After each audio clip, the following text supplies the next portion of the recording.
बिस्मिल्लाहिर्रहमानिर्रहीम। अस्सलाम वालेकुम व्यूअर्स, वेलकम टू नराला टेस्ट। आज हम नराला टेस्ट के किचन से लेके आ रहे हैं मटन पुलाव। तो सबसे पहले मटन 1 किलो, प्याज 2 अदद, आलू बुखारा 10 से 12 अदद, लहसुन अदरक का पेस्ट 2 चम्मच, बिरयानी मसाला 2 चम्मच, टमाटर 2 अदद, सब्ज़ मिर्चें 8, ज़ीरा 2 चम्मच, फूल बादाम 2 अदद, दालचीनी के पीस 2 अदद, बड़ी इलायची 2 अदद, लौंग 3 अदद, 10 से 12 अदद काली मिर्चें। तो चलिए स्टार्ट करते हैं। बिस्मिल्लाहिर्रहमानिर्रहीम। ऑयल हमारा हो गया गरम। अब इसके अंदर हमने डाल देना प्याज। बिस्मिल्लाहिर्रहमानिर्रहीम। ऑयल गरम हो गया काफ़ी ज़्यादा। बिस्मिल्लाहिर्रहमानिर्रहीम। यखनी मैंने पहले से बना के रखी है। ये जो मटन हमारा अच्छी तरह गल गया हुआ है। यखनी मैंने लहदा बर्तन में रखी हुई है। बाकी इसमें सिर्फ नमक, ज़ीरा और वो डालना है बिरयानी मसाला। बाकी और कोई मसाले वगैरह नहीं डालने। बस प्याज हो गया हमारा लाइट ब्राउन। अब इसके अंदर जो लहसुन अदरक का पेस्ट है 2 टेबलस्पून, 1 अदद लहसुन का पेस्ट है और 1 चम्मच अदरक का पेस्ट है, ये डाल देना है। साथ ही थोड़ा सा हमने पानी इसके अंदर डालना है। बिस्मिल्लाहिर्रहमानिर्रहीम। आसानी वाले तरीके ढूंढते हैं, ज़्यादा इसका रंग नहीं निकालना होता, चावल काले हो जाते हैं फिर। बिस्मिल्लाहिर्रहमानिर्रहीम। इसकी फिर स्मेल भी साथ ही ख़त्म हो जाती है लहसुन की।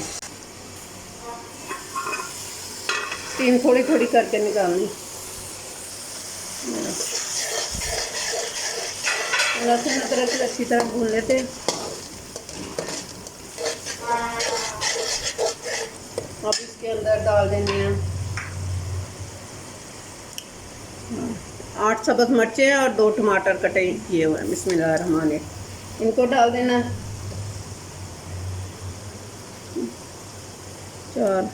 10 दाने, 10 से 12 दाने आलू बुखारे के। इन सबको डाल के ऊपर से कवर कर देना। ये अच्छी तरह गल जाए चीज़ें तो फिर इसके अंदर डालना है हमने मटन।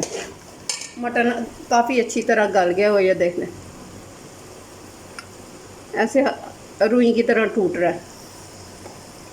साथ ही इसके अंदर हमने डाल देने हैं साबुत मसाले, 2 फूलदान, 2 इलायची के पीस, 2 सब्ज़ बड़ी इलायची, 10 से 12 अदद काली मिर्च और 3 लौंग और 2 चम्मच ज़ीरे के, ये डाल दिया। अब इसको ऊपर से कवर कर देते हैं और ज़्यादा मसाले नहीं इसके अंदर डालने। 1 टीस्पून हमने डाल देना भर के सूखे धनिया का पेस्ट। और नमक मैंने 2 बोल लिए, तो मैंने उसके हिसाब से मैंने वो नमक जो ना पानी में डाल दिया था यखनी के अंदर, और थोड़ा सा इसके अंदर डाल देते हैं आधा टीस्पून मसाले के अंदर। बस और कोई चीज़ नहीं डालनी, सिंपल है। ना ज़्यादा मिर्ची कोई चीज़ नहीं डालनी, कुटी मिर्च, लाल मिर्च कुछ नहीं डालना, काली मिर्च कुछ भी नहीं डालना। अब इसको ऊपर से कवर करते हैं। सिर्फ सब्ज़ मिर्चें और बिरयानी मसाले के 2 चम्मच डालने। मसाला हो गया हमारा बहुत ज़्यादा नरम। अब इसके अंदर हमने डाल देना मटन 1 किलो के करीब जो लिया था, इसके अच्छी तरह गला के तो निकाल लिया, यखनी लैदा कर लिया और बोटियाँ लैदा कर ली। अब इसको सिर्फ 5 मिनट 10 मिनट भूनना है हमने। 2 चम्मच चाट मसाला बिरयानी मसाले के डाल देते हैं और जब हमने अब साथ ही इसके अंदर पानी डालना है और 2 चम्मच सिरके के डाल देने हैं।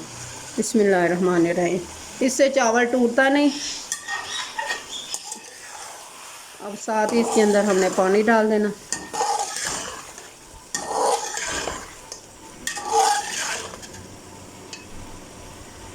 मैंने 2 लिए इसको, इसके अब 2 हमने ये बोल भर के चावलों का लिया 1। अब इसके 2 ये भर के 2 बाउल डाल देने। ये मैंने पहले से माइश करके रखा हुआ है।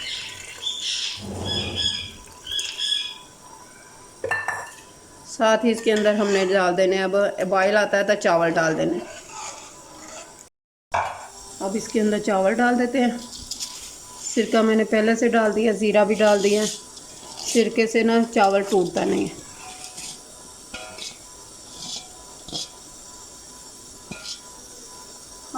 हर चीज़ में मिर्ची नहीं डालनी चाहिए, लाइट खाने चाहिए।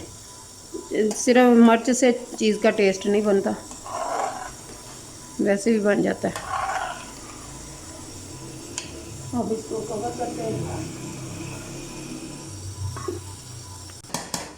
अब हमारे तकरीबन चावल हो गया दम वाले। नीचे रखते हैं, इसके नीचे तवा। ऊपर लगा देते हैं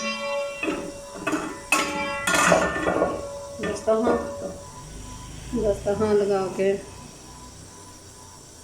इसको कर देते हैं कवर। 5 मिनट हमने आंच को तेज़ रखना है और उसके बाद 10 मिनट के लिए हमने आंच को कम कर देना दम वाली, और 15 मिनट इसको दम पे रखना है हम टोटल। ले जी, हमारा हो गया दम तैयार। मटन पुलाव बिल्कुल रेडी है। बिस्मिल्लाहिर्रहमानिर्रहीम। बहुत खुशबुएं आ रही हैं, बहुत ही दिल कर रहा है फ़ौरन खा लो। बिस्मिल्लाहिर्रहमानिर्रहीम। ये देख लें कैसे चावल खड़े हैं ऊपर की तरफ। बिस्मिल्लाहिर्रहमानिर्रहीम। गोश्त जो है ना गला होना चाहिए, ऐसे नरम, लेकिन टूटा नहीं होना चाहिए। चावल भी ऐसे नरम होने चाहिए लेकिन टूटे नहीं होने चाहिए। ले जी, हमारा मटन पुलाव तैयार हो गया, जो बहुत ही मज़ेदार और टेस्टी बना है। आपको चेक कर, मेरा दिल कर रहा है कि फ़ौरन ही खा जाओ, क्योंकि ये देखें कितने नरम और अकेला अकेला दाना तैयार हुआ है। इतने ऐसे ही नरम और लंबे लंबे चावल होने चाहिए। उम्मीद है कि आप सब लोगों को ये मटन पुलाव बहुत पसंद आएगा। आप भी ज़रूर ट्राई कीजिएगा और मुझे अपने फीडबैक में बताइएगा। सी यू अगेन। अल्लाह हाफिज़।